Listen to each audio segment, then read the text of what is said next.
Buenos días, soy Vanessa Vallejo y ustedes están escuchando el podcast del Pan Am Post. La situación en Venezuela es cada vez más complicada. Ahora a la escasez, a la represión y al socialismo se le suma la división al interior de la MUD por cuenta de líderes como Henry Ramos Alup, que traicionando la confianza de los venezolanos han decidido ir a elecciones regionales, haciéndole un juego a la tiranía de Nicolás Maduro y negociando una parte del poder. Ante la inconformidad con la MUD y las divisiones al interior de la oposición, diferentes movimientos ciudadanos han empezado a surgir. Y es que los venezolanos siguen con fuerza y siguen con alientos para seguir luchando por su libertad. En nuestro podcast de hoy, Andrea Rondón, profesora de la Universidad Católica Andrés Bello y miembro del Comité de Derechos de Propiedad de CEDICE Libertad, nos cuenta la angustia que viven los venezolanos ante lo que muchos ven como una traición. Hablamos también de cómo vive la sociedad civil en medio de una continua represión y de sistemáticos ataques de la Guardia Nacional a los ciudadanos. Andrea, buenos días y muchas gracias por estar hoy con nosotros. Gracias por la invitación, como siempre. Bueno, Andrea, yo quiero empezar preguntándote por lo que pasó el viernes.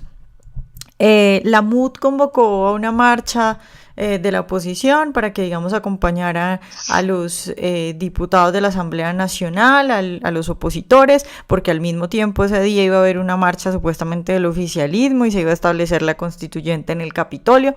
Sin embargo, lo que mostraron los noticieros y lo que vemos desde afuera es que al parecer nadie acudió a ese llamado y la marcha fue un fracaso. Quisiera preguntarte si es así, ¿tú crees que cuáles son los motivos para que los venezolanos no hayan acudido a este llamado como si lo venían haciendo antes? Esta vez digamos la tristeza por lo que ha ocurrido en los últimos días y por el sentimiento de pronto de traición de la MUD y de personajes como Ramos Alup llamando a que se vayan a elecciones regionales. Sí, efectivamente fue un fracaso, poca gente comparado con otras marchas.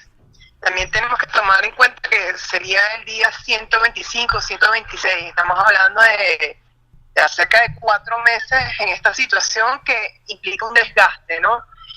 Pero principalmente decepción, porque la gente, a pesar de estar cansada, tiene mucha indignación todavía y la sigue teniendo. Pero principalmente decepción por el liderazgo político, principalmente el representado de la MUD, porque efectivamente no ha habido una respuesta contundente a la masacre que hubo en el mes de julio. El mes de julio representa la mayor cantidad de muertos y de asesinados por esta dictadura que en otros días, en otros periodos, ¿no? De hecho, el 30 de julio, si no me equivoco, oficialmente se contabilizaron, que fue la fecha de las elecciones de la Constituyente, se contabilizó cerca de 30 muertos, 30 masacrados, ¿no? Y en las peores y en las más dantescas condiciones. Y frente a esta masacre de la que todos hemos estado expuestos, cada vez que tú sales a una marcha, a un trancazo, o cada vez que sale uno a responder los llamados de la MUD, la respuesta fue ir a regionales, que es una falta de respeto ir a regionales cuando no tienes un CNE transparente. De hecho, es uno de los más intervenidos, por así decirlo, por el tema político, por el tema del socialismo y del comunismo de que estamos asqueados en todo este periodo de 18 años. De hecho, el 30 de julio, cuando revelaron esos 8 millones de votos, cuando los centros electorales estaban vacíos, en una ratificación de lo intervenido, de lo poco neutral, de lo nada de neutral, de más bien un brazo ejecutor de un partido político del gobierno que es el CNE. Entonces, interregionales en estas condiciones es una falta de respeto para todos los que dieron su vida y todos los que hemos expuesto nuestra vida cada vez que marchamos a marcha, que vamos a marcha, manifestación. Entonces, principalmente lo que jugó el viernes fue decepción, fue un fracaso en esa marcha.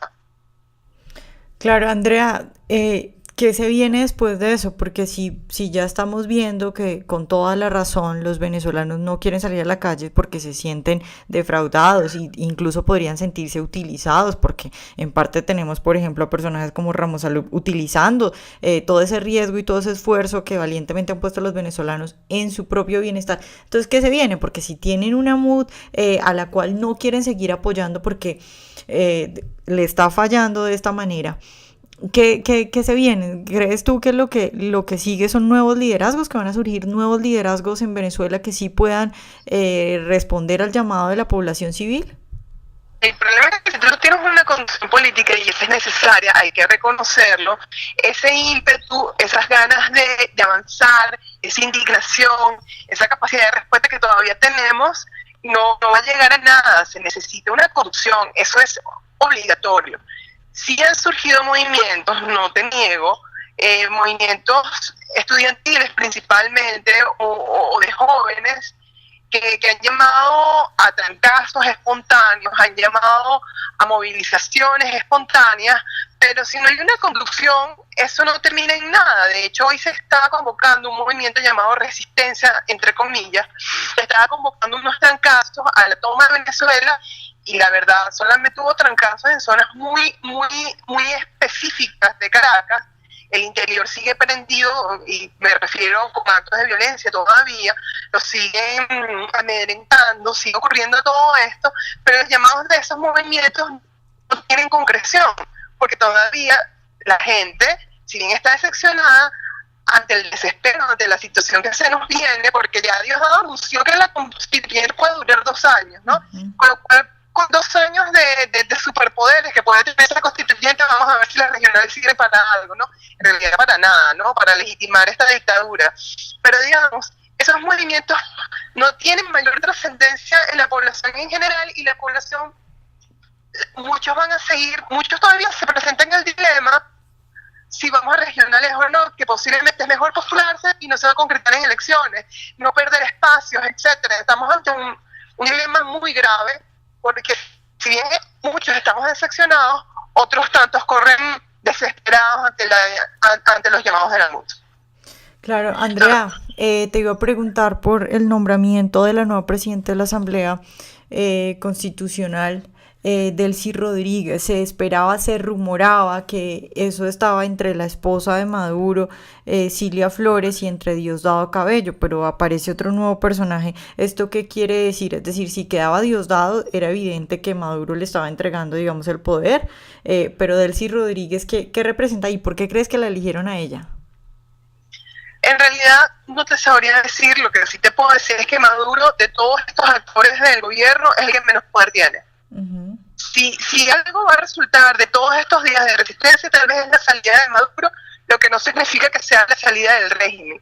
Y que esté él sí no significa menos poder para Diosdado. Diosdado es uno de los representantes del gobierno que más poder tiene, porque es el que usa el poder político, es el que maneja las conexiones con el narcotráfico. En realidad, que esté Delcy o que esté otra persona no significa que haya movimiento o pérdida de poder por parte de Diosdado, o que más bien Maduro lo está conservando. De hecho, eso nada ha cambiado. Maduro cada vez con sus actos desesperados, con sus actos cada vez más torpes, lo que demuestra es que está muy frágil dentro del gobierno. Andrea, ¿y qué nos puedes decir de los diferentes videos? Este fin de semana han salido en redes sociales diferentes videos de militares y de personajes de la Guardia Nacional diciendo que se habían rebelado.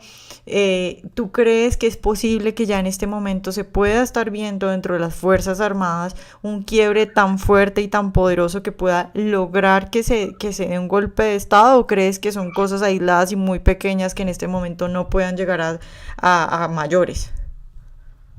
Tal vez lo que sí refleja es una fractura interna, que dentro de lo que cabe es uno de los elementos positivos de estos más de 120 días de resistencia. No creo que de momento esos pequeños conatos representen una desestabilización del gobierno, pero por lo menos sí reflejan fractura interna. Lo preocupante es que fueron robadas armas de guerra, y eso está en la cara. Digamos que eso lo que significa es que puede haber muchos más actos de violencia y en contra de la población civil. Entonces, digamos, leer si eso efectivamente es contra el gobierno o más bien es usado por el gobierno para distraer, en este momento no te sé decir, porque existen muchas opiniones encontradas ahorita. Lo que sí te sé decir es que la población civil que está cerca de esos fuertes en donde ocurrió todos estos conatos está sufriendo arremetidas de todo este fin de semana. Y la cantidad de muertos y de violaciones a la propiedad privada, a la integridad física, se han elevado este fin de semana. Eso sí es algo cierto y seguro. Claro, ya para terminar, Andrea, yo quería preguntarte justamente eso, ¿cómo le ha cambiado la vida a los venezolanos en estos últimos días? Es decir, ¿la represión es mayor? ¿Qué medidas están tomando los venezolanos? ¿Se puede salir a la calle normalmente? ¿O cómo están viviendo en medio de tanta violencia y tanta represión?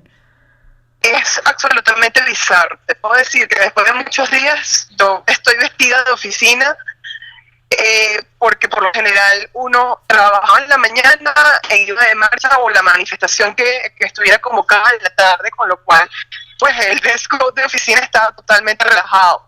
Pero eso no significa que haya una situación de normalidad. Uno siente que está sobre un campo minado, que en cualquier momento esto va a estallar, porque la represión en ciertas zonas de Caracas, como El Paraíso, Los Verdes, La Candelaria, Montalbán, ha sido constante y diaria. Las violaciones a la propiedad privada, los allanamientos a las casas, a residencias, zonas residenciales, ha sido dantesco y se ha perdido incluso hasta la cuenta. El Observatorio de Propiedades se dice Libertad ya una cuenta dentro de lo que cabe lo más cercana posible, pero es muy difícil llevar la cuenta cuando ha sido más de 120 días de abusos y de violaciones. La propia sociedad civil se está preparando, se está defendiendo, se está resistiendo, no nos queda de otra salvo estar en una situación de expectativa, una situación absolutamente bizarra, donde puedes ir a trabajar, pero no sabes en qué condiciones estás yendo a trabajar, no sabes en qué condiciones está dejando tu hijo en el colegio, no sabes en qué condiciones vas a las universidades, no sabes en qué condiciones realmente sales a la calle y cómo vas a regresar a tu casa. Bueno, Andrea, muchas gracias por estar hoy con nosotros. Gracias a ti, Vanessa, por estar interesada en nuestro tema. Espero que hayan disfrutado esta entrevista y recuerden seguirnos en nuestro canal de YouTube y en nuestras redes sociales y nos vemos en un próximo Panam Podcast.